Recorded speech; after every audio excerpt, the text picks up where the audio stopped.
up on 20 on ID. Murder for hire. So the whole time there are shoppers in the parking lot. And she's plotting to kill someone. Murder for hire in America. On your lunch break. Real-life cases, jaw-dropping surveillance tapes, husbands who want to kill their wives. My wife betrayed me.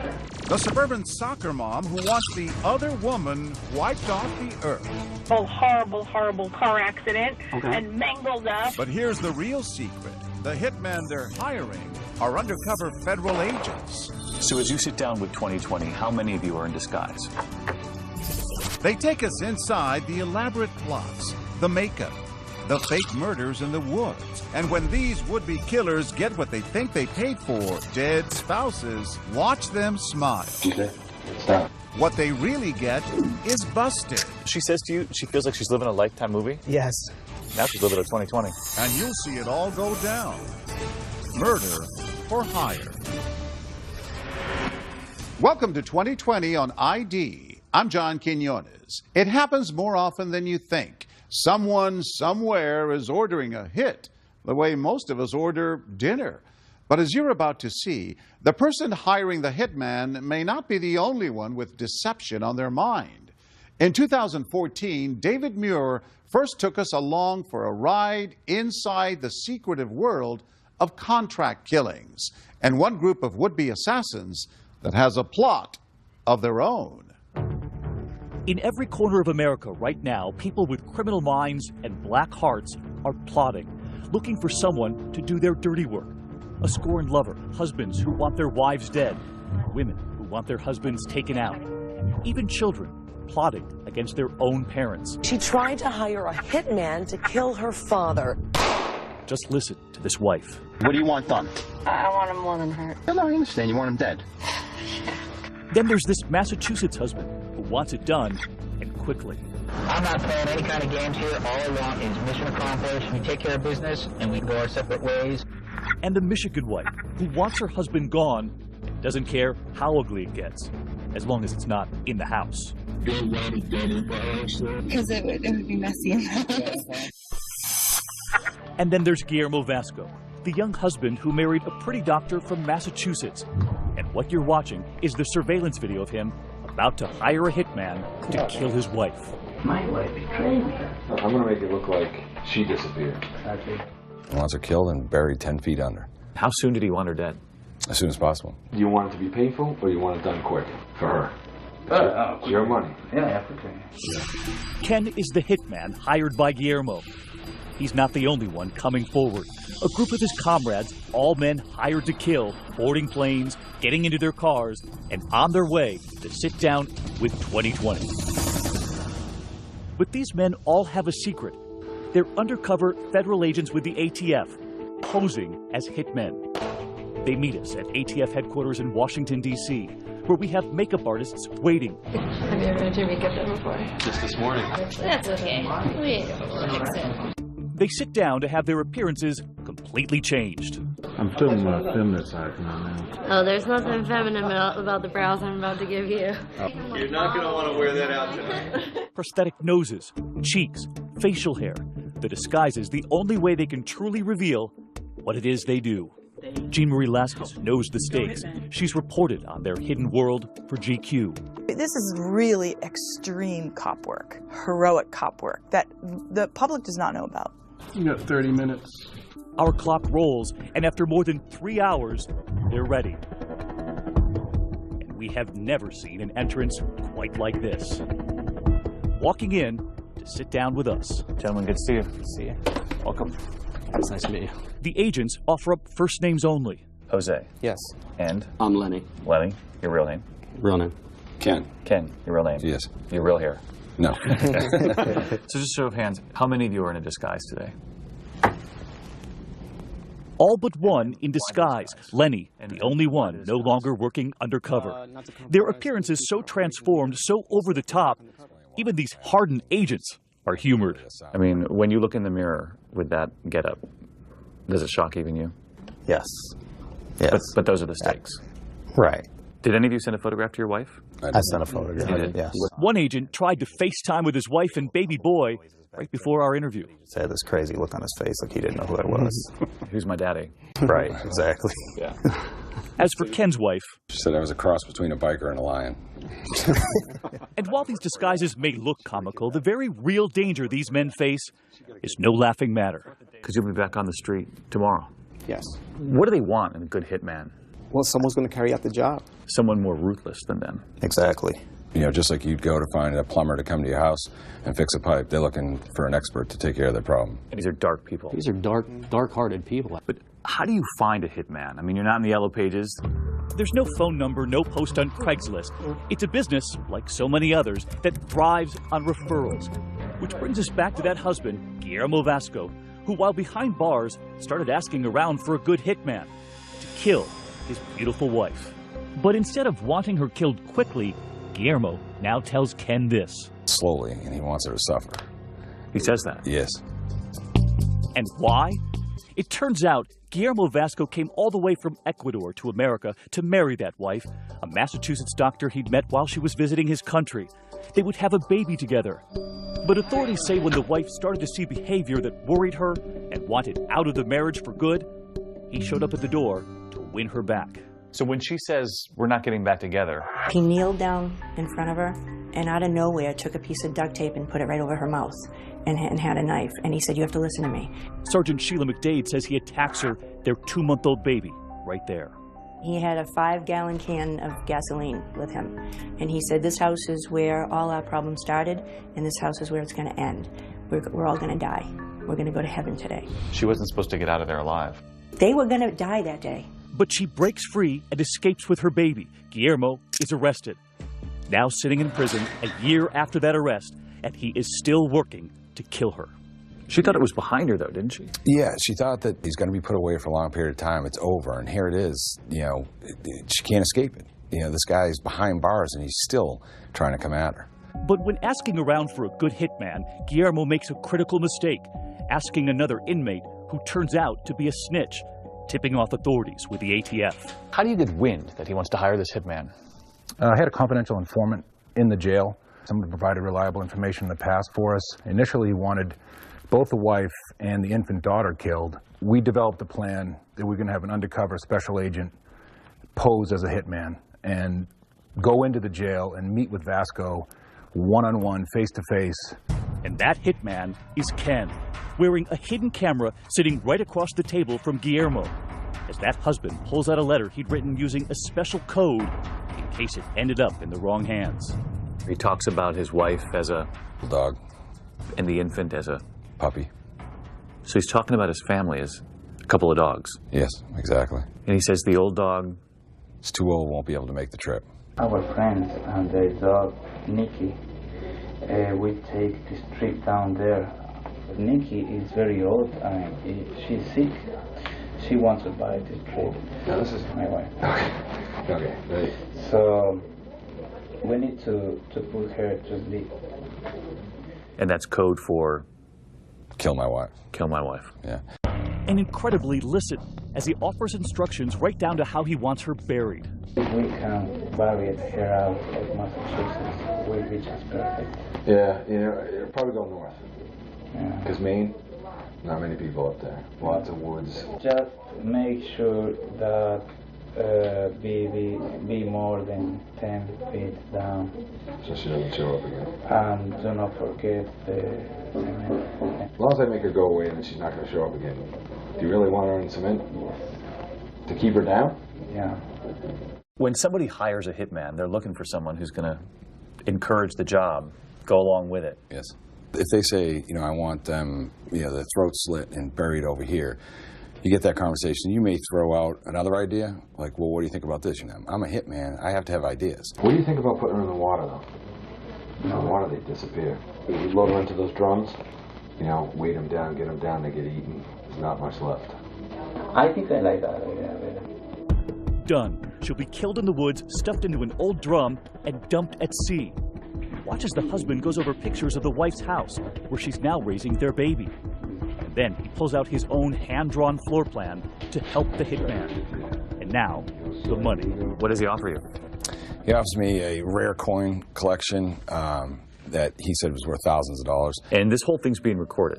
Yes. Outside those prison walls, Agent Matt O'Shaughnessy hears the plot, the payment, but it turns out he wants more. So you're about to take this much further? Yes.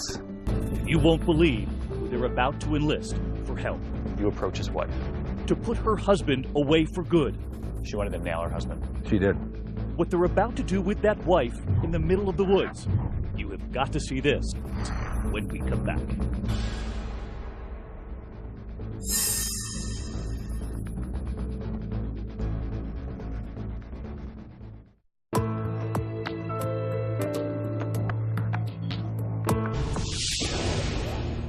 Already behind bars for trying to kill his wife, Guillermo Vasco is still trying to finish the job. He's hired a hitman, or so he thinks, to silence her for good. And he knows exactly how he wants it done. He wanted to suffer before she was killed, and he wanted to know the last thing she said before she died. So he didn't want this fast? No. He's going to pay for this murder with his coin collection. He wants her shot, stuffed into a barrel, dumped at sea. But he wants cement. He even brings up the Laci Peterson case, saying he doesn't want to make the same mistake as that guy, Scott Peterson. But I don't want that happen, what happened with this guy. No, I know what you're talking about. Because he was an idiot. That's not how I do business. And I said, do I look like an amateur? I'm an expert. The body will never be found. But that hired gun, Ken, is actually working undercover for someone else, the ATF, along with Agent Matt O'Shaughnessy on the outside, about to pull the trigger on a plot of his own, even more colorful than Guillermo's. So you approach his wife? We did. And what do you ask her? I told her of the plan that her soon-to-be ex-husband wanted her killed. Was she surprised? Shocked. How long was it before she said, listen, I'm in, I'm going to help you? Within minutes. She wanted to nail her husband? She did. So what do you do? We had hired a movie makeup artist to make her up like she'd been shot. It's something straight out of the movies. So we go to the very same apartment in this quiet Massachusetts suburb where the police have a small field office. None of the neighbors knowing that behind this door, that wife was getting a makeup job she would never forget. Detectives help us reconstruct that day with a stand-in for the wife. So as she's sitting in this chair, the makeup artist is crafting a bullet wound in her forehead? Yes. And what is her demeanor? Very quiet, just kind of going along with everything. She knew what she was doing? She did know what she was doing, yes. She had to do it. She really had no choice. For the safety of herself and her child, she knew that she had to do it. With a lifelike bullet wound right in her forehead, fake bruises and scratches on her hands, Mrs. Vasco and Sergeant McDade drive to the woods for a scene straight out of a horror movie. Mrs. Vasco looking so graphic, they have her cover herself with a hood, afraid they would frighten the other drivers. She wore a hood to cover up the makeup while you were driving. Because people who looked in the car would think you're just beating her. Remember, Guillermo wants his wife murdered deep in the woods, which is right where they're headed. We came down here and walked down this path. So this was the area you had selected? Yes. So you bring her out here and you ask her to do what? Well, she was asked to lay in different positions. Again, they help us reconstruct the scene with that stand-in. To make it look like they had been a struggle. You actually took her shoe off? Yes. And mixed her in with the leaves? Mixed her in. And then she laid there and had her picture taken as if she had been killed. It was the performance of her life, but in the end, too close to home. Right when it was all done, she just let go, and she cried, and really she just released every emotion. And it's not over yet. Now armed with those grisly photos of a dead wife, it's time for Ken to go undercover again as the hitman. So you've got these photographs now, and you're headed back to the jail. How realistic do these images look to you? Very realistic. I mean, it looks like this person was tortured, beaten, and murdered. Ken is now back at that prison, about to show Guillermo what he's done. And when you show those images to him? I tell him, well, listen, it's done. And here it is. And I slide a picture across the table and show it to him. And just watch right here, the smile beginning to appear on Guillermo's face. This sick grin comes across his face. No remorse, no nothing. It was just pure evil. It really was. It was joy and evil in his face. At the satisfaction knowing that she was dead. What did he say? He wanted to know that I let her know that this was for Guillermo. He wanted you to say that? Yes. This is for Guillermo? Yes. And I told him that's exactly what I did. And take a closer look right here as that husband casually looks at the photos of his dead wife. At one point, we hear him ask about the hole in her head. That 22 hole. Okay. How do you like to work? Speechless. He wanted to know if that was a bullet wound. Yes. He nodded in approval. That you'd shot her in the head. Yes. Okay, so this is a good day for you. Yeah. Okay. Well, Everything's moving forward. Thank you. I made sure she realized it was from you. Thank you. I appreciate, and you got right now my friendship. He said, you give him undying respect and loyalty for what you had done. So there was no question he was pleased? No question whatsoever. He thought his plan was carried out? Yes. Armed with everything they need, the undercover team about to return to that prison with their own surprise for Guillermo. Oh, good seeing you, man. At first, telling him his wife has disappeared. He denied any knowledge of where she could be. Was he concerned at all that his wife was missing? No.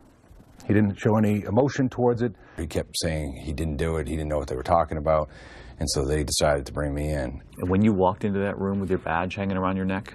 You could just see his shoulders slump, his head kind of dropped down, he was shaking his head, tears started coming out, and he knew he had been had. Where were the tears for his wife? There were no tears for his wife. Those tears were for him. He realized he was going to jail for a long time. Good work. And as for the wife, who had long ago washed that gruesome makeup off her face, she was finally ridding herself of the husband who had hoped that bullet hole was real. She saw the video. I mean, she saw it. You know. She saw her husband. Yes. Look at those photos and smile. She did. Still a doctor, still raising that daughter. I can't say it enough. She really, I mean, she's a hero, and she's just an amazing woman. Very, very strong. She figured out a way out. She did. Guillermo Vasco was sentenced to 20 years for the attempted hit on his wife and daughter, plus an additional 7 to 9 years for the original assault. The Vascos later divorced, and as of 2015, both mother and daughter are doing well. When we come back, a New Jersey soccer mom and the other woman in her sights. I think she's like 30 years old. She's got 2 kids. Shopping for a lot more than just groceries. I will be happiest when this woman is dead and buried and 6 feet up. But can undercover agents seal this deal? She's looking around, looking for cameras. Like all of a sudden cars are all over. If I get arrested, I'll lose my job. When we come back.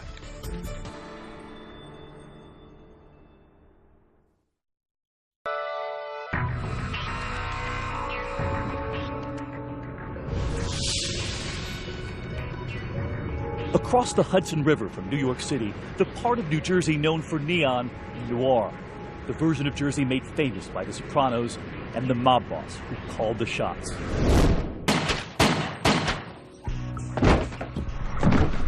But the plot we're tracking tonight is about to play out in broad daylight with a much different boss calling the shots. Right there on surveillance, that's Nicole Facenda, a suburban soccer mom and a scorned lover. Sitting in a supermarket parking lot, unsuspecting shoppers pushing their carts right past her. So she's doing a little shopping, and then she comes out to meet with the hitman. Yes. Because that's what most people have on their grocery list. She did. Shopping for flowers, she says, but cops believe she's in the market for murder. How you doing? Hi, how are you? Have a seat. Plotting revenge on the other woman. So what can get done? You could just make her disappear. You could, what can get done? All right, when you say disappear, like you want her out of this state, or you want to, you know? Like, so you're saying you could just go break her legs, or you could go do anything. And who is she trying to hire? You'll remember our hitmen, who are in fact undercover federal agents, who've agreed to sit down with us as a group. But to do it, they spend hours getting disguised. Among them, an agent we're calling Jose, covered in a sort of goo before he gets a brand new appearance.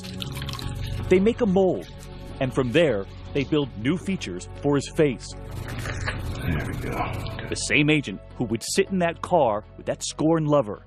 I don't want to keep beating around the bush, but as I said, hurt or dead, either or. And it turns out, it's not just her first time ordering up a hit. This is his first time as the hitman. And he takes us to where it all began. We rigged the car to avoid showing his face. How did she get to this point that she wanted to kill another woman? She was angered at the fact that he was leaving her, and she wanted her dead because she wanted to get back at him. Nicole's bad breakup, smiling here with that limo driver boyfriend, but that boyfriend with a double life. A few exits down the parkway, he has another girlfriend named Jennifer, a nurse. And it turns out, another family. 2 children with her. She's just a bitch who's been involved. I think she's like 30 years old. She's got 2 kids. You don't want to hear the whole. But she wants the boyfriend to live. She wants him to live because she wants him to grieve. She wants to watch him suffer. Yes. Nicole in the lonesome corner of a love triangle. And nobody puts Nicole in a corner. A little grocery shopping, a little homicide, just the cure for a broken heart. I've played every scenario through my head a million times. Do I want the car to go off the highway? Do I want someone to just come up and take her out? Do I want me to go into the house with my silencer and take them all out? Like, I go to sleep every night thinking. She goes to sleep at night wrestling with how to murder the other woman. But wide awake, just a few cars away in that supermarket parking lot, federal agents listening to her every word. Among them, Agent Angela Mullins. So she has no idea that as she's talking to the hitman, you're right here in the same parking lot listening to the whole thing. No clue. And what are you listening for? To show that she wants to carry this through. So you're listening to make sure that she really wants to kill this guy. Absolutely. For days, every secret meeting, every phone call, every text message intercepted. And all of it given to 2020. So the whole time there are shoppers in the parking lot and there's a murder being planned. And she's plotting to kill someone. Murder for hire in America. On your lunch break. But nothing in that car is what it seems. The guy in the backseat right there is the man who introduces Nicole to the hitman. So she's thinking of the darkest person in her life, the person who might know a hitman out there. Yes. Ironically, the guy she relies on for help is a relative of her ex-boyfriend. And she asks him what? She asked him if he knew someone that is willing to kill someone for her. He knows right where to find her a hitman, because what she doesn't know is that he's long been an undercover informant for the feds. You just tell him the scenario, and he'll get it done. No que sera. What's going through your mind when the person across from you wants someone killed? You just wanted to yell at her. What's wrong with you? You have to sit there with your poker face and, okay, this is what you want done. This is what I'm going to do. Suddenly, the first test for that first-time hitman. She thinks he looks more like a cop than a killer. She told me I didn't look like a hitman. So my question to her was, what's a hitman look like? You look like one today. Yeah, today too. Nicole appearing very nervous, leaning far away from Jose. Only her hand in view at this point, and Jose tries to reassure her. Okay, I think you had a problem with somebody, and I'm here to take care of your problem. But what is it you want me to do with your problem? Okay, I don't know, fix my problem, I guess. How do I fix your problem? You tell me what you want me to do, and I can see to it that it gets taken care of. But how is it going to get taken care of? How do you want it to get? That's why I'm here. And watch right here as Jose is about to be interrupted. Soon, looking down at his phone. She's going to do something to you, so you want to do something to her in return? He's reading a text, and it's actually help from those agents listening from a nearby car, now coaching him. But listen to how he explains it to that suburban soccer mom, saying it's just his friends texting. Asking to go out for beer. And we listen in as Jose goes down his mental checklist, right here offering the standard hitman disclaimer, her out. You got to be serious about you know what I mean? Because once it's done, there's no turning back. You understand that? And while Nicole may be new to this life of crime, she's a quick study. Because as it turns out, she has seen a lot of TV. I just want to make sure you're not like an undercover federal agent and like all of a sudden cars are all over. If I get arrested, I'll lose my job. And just listen to what she says next, fearing she's a star in the making. And I know I've watched one too many Lifetimes. I'm in a horrible. We've watched too many Lifetime movies. This is about TV now? Are you worried at that point this thing could go down the tubes because she is so suspicious? She's looking around, looking for cameras, and at first, that is a little bit unsettling. And Nicole is not only suspicious, in that supermarket parking lot, she demands a price check. And so, do you have like a price list? If you want it there, it's going to be 5 up front, 5 at the end once it's completed. That's it? 10? Yeah, you need 10. She thought my price was too low. She thought you were a cheap hitman. Yes, she actually did. She raised the money. It's funny. You guys got to talk about your rates. I know, really. Watch as Nicole leaves the car with a smile on her face, laughing after the deal she got at the supermarket. When we come back, you'll hear from the soccer mom, now describing exactly what she wants done, stunning even the agents. I want to go piss on her grave. I want to go to her funeral and spit in the gas tank. And then the most critical moment of all, and suddenly she's missing. And you're waiting, and she's not here. Agents fearing, has she done something on her own? What happens when we come back?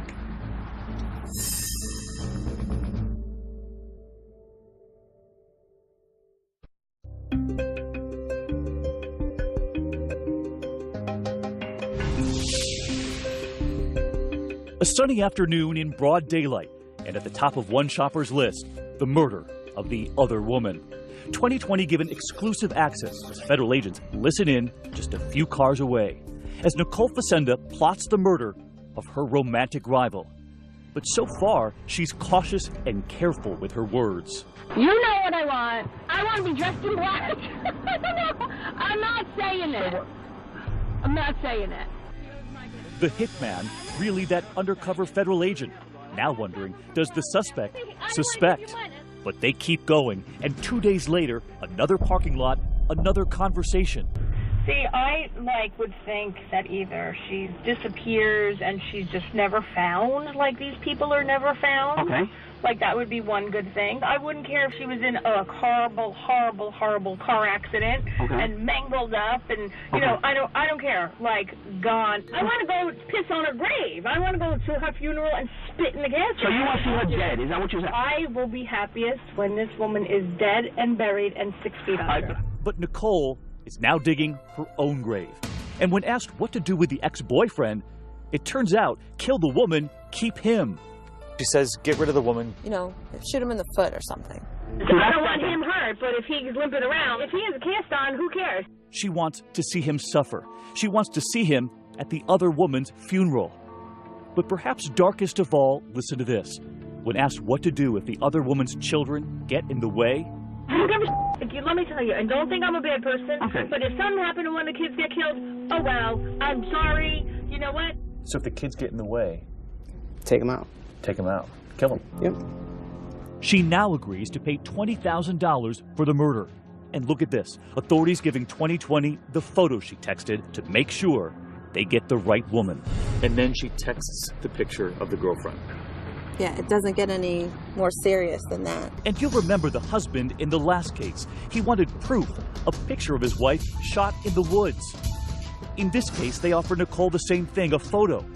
She doesn't want any Kodak moments. She wants something else. I can get him to give you a picture of her dead.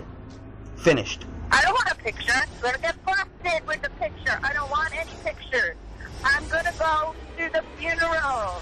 She doesn't want a picture. She wants to go to the funeral. She wants to go to the funeral. She wants that satisfaction, knowing what she's done and kind of savor it, which is quite sick. So seeing the casket, she thinks is better proof than any picture. Absolutely. At the end of the rainbow, when it's all done and finished, you'll pay him the rest, correct? And at the end of the rainbow, you know, we'll figure it out. Absolutely. When you see a bullet in her head from a picture, finished, will you have the money ready for him? Bottom line. Yeah, I will when it's done. Nicole is now one step away from closing the deal. She'll make a down payment, the balance due after Jennifer is dead. Murder on layaway. They set up another meet at a local restaurant. But she has no idea those ATF agents will be there too. You're right here at the Olive Garden. People are having dinner, like most people would at the Olive Garden. Right. And you're waiting for her to show up with cash. Right. And you're waiting, and she's not here. Exactly. And no sign of her. No sign of her. Suddenly stood up by their dinner date. Concerns racing through their heads. Has she changed her mind? Or worse, has she taken action on her own? They finally get her on the phone. Hey, where are you? And where had she been? Her son's soccer game. So you get her on the phone? Get her on the phone. And where is she? She's over at the Exxon. Over here. They learn she's now just a few hundred feet away. Okay, he's moving. He's gonna go now. The agents scrambled their wires, their cameras out of position. Listen, he's gonna have to walk over to the Exxon station. But the informant, the bag man, gets to the gas station to fill her up. She hands her the envelope. And what's inside? Her down payment, cash. How much cash? She did $2,000. So basically, it's a down payment on murder. It's a down payment on murder. You got her. Yep. 8:36 p.m. Special Agent Alonji. This concludes the undercover meet. The agents have heard enough, but still no arrest. Nicole allowed to drive off. They want more evidence for an airtight case, as the murder for hire plot now enters its final hours. The next call I'm gonna do to you is when she's gone. She's 86, dead, finito. That's it. Once you're dead, you're dead. You follow where I'm going with this? Yeah. Nicole, at work at this New Jersey hotel, finally gets the phone call she says she'd been waiting for. The hit on the other woman. Sonny, the hitman's helper, is on the line, calling to say the job is done. Listen to me. Listen to me clearly. Jennifer's dead. No way. Jennifer's dead. But the other woman, of course, is very much alive, and now in protective custody, told by Agent Mullins someone wants her killed. Pulled over her vehicle and informed her that there had been a threat against her life. I was on the phone with my mother and I said to her, Mom, let me call you back. I'm getting pulled over. So the lights go on, The lights go on. and you're thinking, I ran a red light? Or I'm thinking I'm speeding. I'm being caught on the phone. I didn't know what. they're behind you.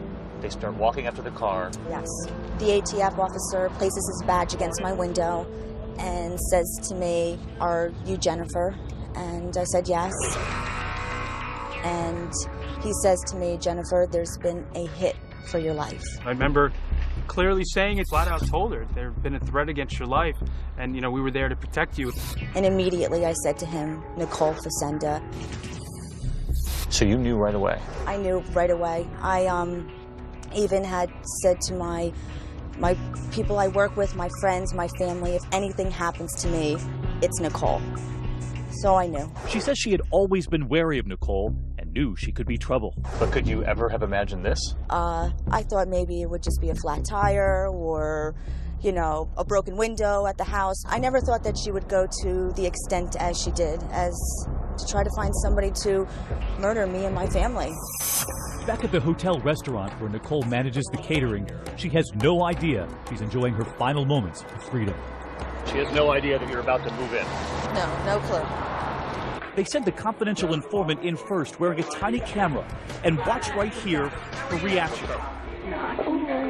Outside, she lets loose. I can't believe you don't show up here. That's not cool. She was actually annoyed that the man who was helping her kill the other woman had now shown up at work.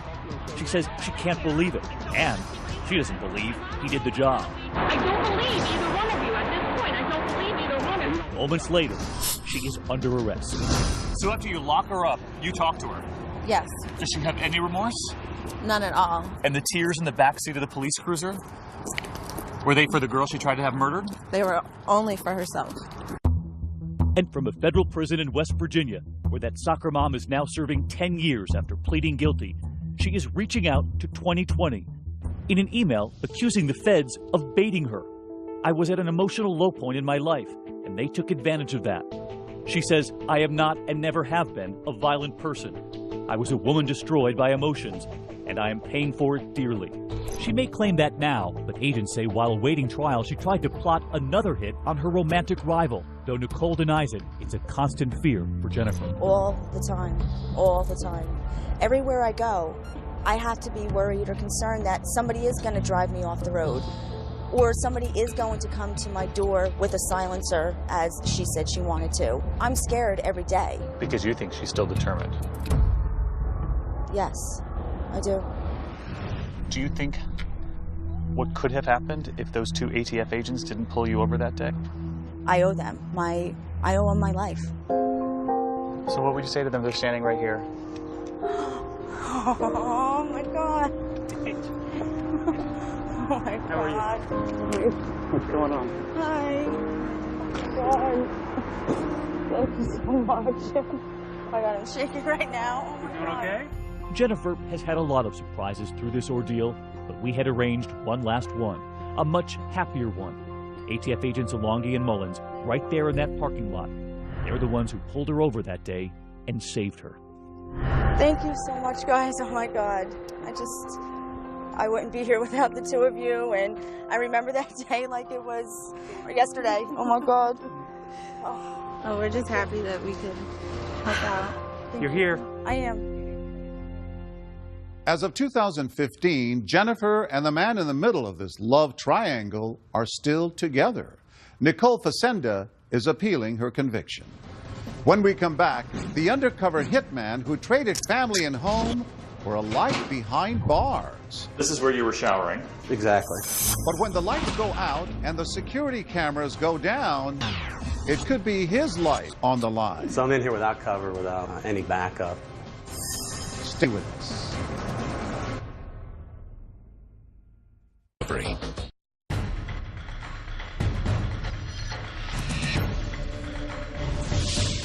Ask any of these hitmen, these undercover agents, and they'll tell you by the time it gets to this, You want him dead? time is running out. In many cases, the clock is ticking. The clock is definitely ticking. Because you know that person's life is in danger. Because if they don't hire that fake hitman, they'll hire a real one. In every case, these men putting their own lives in danger. But there was nothing quite like this. As I understand it, several agents turned this job down. They did. I don't blame them. Because to save the next target, Lenny has to give up his gun and do something extraordinary. But not before doing this. Trading life with his wife and 2 children at home, and instead moving in someplace else. The Warren County lockup in Eastern Virginia, posing as an inmate. His new home overcrowded and filled with criminals. Murder, rape, robbery, arson. And all of a sudden you're in prison with all these guys. All of a sudden I'm in prison. You were prepared to be there for how long? Months. And here's why, the moment that started it all. Look in the driver's seat right there, a drug dealer about to be busted. Alright, got a white SUV on location. That's him. The person getting in on the other side, a federal informant, Dave Jackson, who was buying drugs and helping the feds nab the bad guy. Alright, by the time you get back, I'll be calling you. The drug dealer is arrested, and now behind bars, he is fuming. He wants that snitch in the passenger seat wiped off the earth. If he can get the federal informant killed, then he's scot-free. He's scot-free. He gets out of jail. But the bad guy needs a hitman to get the job done. And when the feds hear that that drug dealer, now behind bars, is asking other inmates, does anyone know a hitman? That's when they decide to send Lenny in as a fake inmate, a fake hitman. And just look at the photo we brought to our interview. So this is Lenny, huh? That is me. They laugh, but most wouldn't if they ran into someone who looked like this. His beard grown, wearing shackles, and wearing his new wardrobe. Just one of his new uniforms. Here, in his orange jumpsuit.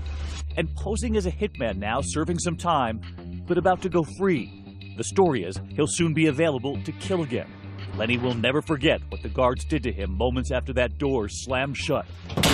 Because remember, even the guards don't know Lenny is not a criminal. As we were getting ready to do the strip search, that's when I thought, I didn't think this through. I didn't think this through. You didn't sign up for that. Yeah, I was like, I did not think this one through. 2020 going behind those walls, through the locked doors, straight to the cells, where Lenny was thrown in with the criminals. Do you still remember the moment you walked into this place? Yes, I do. What was going through your mind? As soon as that door closed behind me, I was in it to win it at that point. You booked him. I did book him. I mean, he was just normal. He was normal. A normal criminal. There is no bed for Lenny, and he has to steal a bunk from another inmate. So you had 40 or 50 inmates sharing the space with you. Exactly.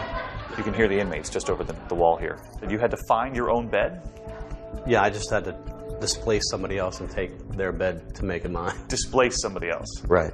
I wanted to put on the aura of I'm a dangerous guy. I'm not someone to be messed with. And remember, Lenny is here because that drug dealer, somewhere in here, wants to hire a hitman. But Lenny knows in order to nab him, he must now live the life of an inmate. This is where you were showering. Exactly. So just give me an idea of where you're going to the bathroom. I'm using a communal toilet like this one right here. The toilet is right here on camera. Right there on camera. In front of everyone, including the security guards watching on surveillance. Inside, we see some of the inmates have calendars scratched on the wall, crossing off the days until freedom. The whole time, Lenny wondering when his freedom will come. You're hoping you're not going to end up the little spoon in a weird situation. That's a metaphor. Yeah, as a metaphor. But his worries soon replaced with adrenaline, because word comes that the bad guy, the drug dealer J.R. Hackley, now knows there's a hitman behind bars right there with him. And just listen to what he's been told about that hitman. This guy's got bodies hanging on him. So this guy's got bodies hanging on him means means I've killed people in the past. And Hackley says? Hackley immediately contacts me. And what does he say? I need this guy taken out. Like, what do you mean by taken out? I need him gone forever. I need him, eliminated. And you're thinking? I'm thinking this is a home run. But in this high-stakes game, a sudden curveball. Because while all the guards and inmates believe Lenny is a real criminal, he knows the one thing protecting him are the surveillance cameras. But then a huge storm hits. Everything, every one of those cameras, knocked out. Suddenly these cameras go dark. So I'm in here without cover, without any backup. But incredibly, even in the dark, listen to how quickly things move. He meets the criminal, he plays the role of hitman, and he's hired for the job. How's he going to pay you? With a motorcycle. Within hours, the cover team now gets him out. And all that's left is the murder. He's off to the murder scene, and right there waiting, the guy he's supposed to kill. The federal informant that was once sitting in that passenger seat buying the drugs, nailing the drug dealer, now talking to 2020. In order to convince him that you were dead, they concocted a plan. They came to me and said, look, we're going to fake your death. But even before federal agents can give him the script, direct the scene, he turns out to be quite an actor. I said, I got this. He tells them what a drive-by shooting should look like. I was laying down, something like this. And this is the photo they took, proving the hitman had done his job. That snitch snuffed out. And look at this. As proof that they killed him, they take that photo and insert it, putting it onto the front page of a real newspaper, giving it a headline, "Unidentified man found shot to death." And they're about to take that newspaper to the criminal who wants him dead. And just listen to what he says when he reads it. A proud drug dealer staring at a headline, but now staring at 25 years in prison because of it. For Lenny, it is another triumph, as he now prepares to return to his other life as a dad of two, as we walk through that neighborhood where that murder-for-hire plot was concocted. Hits are playing out in neighborhoods all across America. Yeah, that's true. Plans are being hatched with kids playing outdoors. Yep, we're in middle-day modern America. You have kids playing all around you, and there's nefarious individuals planning out murders and hits. And as Lenny goes home, Ken is back on the road too, living that double life.